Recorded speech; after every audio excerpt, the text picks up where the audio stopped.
একদিন খুব শান্তভাবে নারীটি তার স্বামীর সামনে একটি ডিভোর্স পেপার এগিয়ে রাখল। সে তাকে বলল, এই কাগজে সাইন করে দাও। কিন্তু তখন স্বামীটি পুরোপুরি ব্যস্ত ছিল তার সাদা চাঁদ বা পুরনো প্রেমিকার সাথে মেসেজিংয়ে। নারীর দিকে তার কোনো মনোযোগী ছিল না। সে কাগজটার দিকে একবারও ভালো করে তাকালো না। অবহেলায় তাড়াহুড়ো করে সে সেই ডিভোর্স পেপারে সই করে দিল। সে জানতই না এই একটি সই তাদের 5 বছরের সম্পর্ককে চিরতরে শেষ করে দেবে।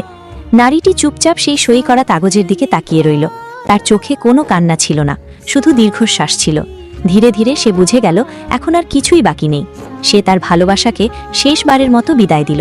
তারপর ঠিক করল এই বাড়ি, এই সম্পর্ক, এই জীবনের সব কিছু এবার ছেড়ে যাবে। নারীটি তার 5 বছরের সংসারের সব জিনিস গুছিয়ে নিল।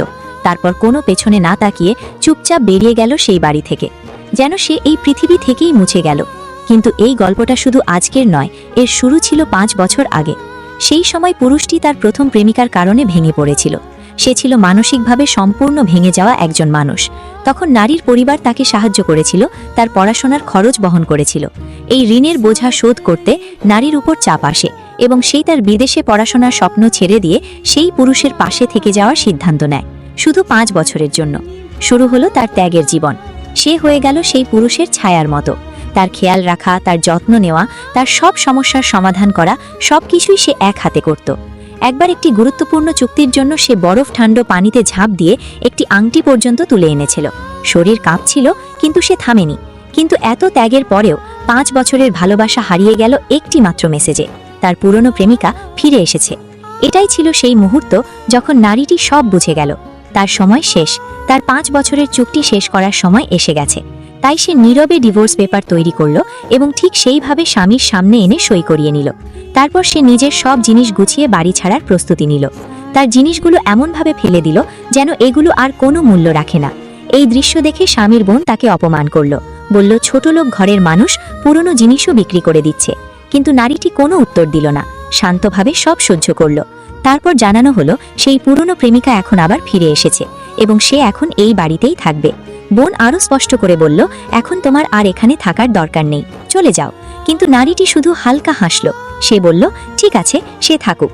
কিন্তু ভাগ্য তখনও আরও কিছু বাকি রেখেছিল। একদিন রেস্টুরেন্টে একটি দুর্ঘটনা ঘটে গেল। গরম খাবার ছিটকে এসে তার হাতে পড়ে যায়, তার হাতে দাগ পড়ে যায়। সে ব্যথায় কাতর হয়ে পড়ে। কিন্তু ঠিক তখনই পুরনো প্রেমিকা নাটক শুরু করে দেয়, নিজেও আহত হওয়ার অভিনয় করে। আর স্বামী এক মুহূর্তও না ভেবে পুরনো প্রেমিকাকে নিয়ে হাসপাতালে চলে যায়, নারীটিকে সেখানেই ফেলে রেখে। এই ঘটনায় ছিল শেষ আঘাত। নারীর সব ভালোবাসা তখনই শেষ হয়ে যায়। ঠিক তখনই তার হাতে আসে একটি খবর, বিদেশের একটি নামকরা বিশ্ববিদ্যালয় তাকে আবার গ্রহণ করেছে। এটাই ছিল তার নতুন জীবন। স্বামীর মা যখন জানতে পারেন, তিনি কোনো বাধা দেন না, বরং তার যাওয়ার সব প্রস্তুতি নিজেই করে দেন। ঠিক সেই সময় স্বামী ফিরে এসে তাকে জন্মদিনের কেক কাটতে বলে, কিন্তু নারীটি অজুহাত দেয়, সে অসুস্থ। স্বামী কিছুই বুঝতে পারে না, শুধু চলে যায় পুরনো প্রেমিকার দিকে। আর সেখান থেকেই শুরু হয় নতুন অপমান। মানুষজন তাকে তাচ্ছিল্য করে, বলে সে আর কেউ নয়, সে এখন অতীত। কিন্তু নারীটি এবার আর কিছুই অনুভব করে না, কারণ সে আজই সব হারিয়েছে। সে বুঝে গেছে এখন তার একমাত্র পথ নিজেকে বাঁচানো। তার বোনের মতো একজন তাকে আবারও অপমান করে, তাকে বাড়ি ছাড়তে বলে। কিন্তু এবার সে আর ভেঙে পড়ে না, শান্তভাবে বলে দেয়, হ্যাঁ আমি যাচ্ছি, ডিভোর্স পেপার তো টেবিলে পড়ে আছে, চাইলেই দেখে নিতে পারো। তারপর সে চুপচাপ ঘর থেকে বেরিয়ে যায়। পেছনে কেউ তাকে ডাকলেও সে আর ফিরে তাকায় না, কারণ সে জানে এই বাড়িতে সে ছিল শুধু একজন দায়িত্ব, কিন্তু কখনোই ভালোবাসা ছিল না।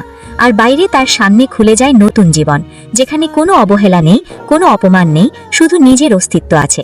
সে শেষবারের মতো আকাশের দিকে তাকায় এবং ধীরে ধীরে এগিয়ে যায় তার নতুন ভবিষ্যতের দিকে।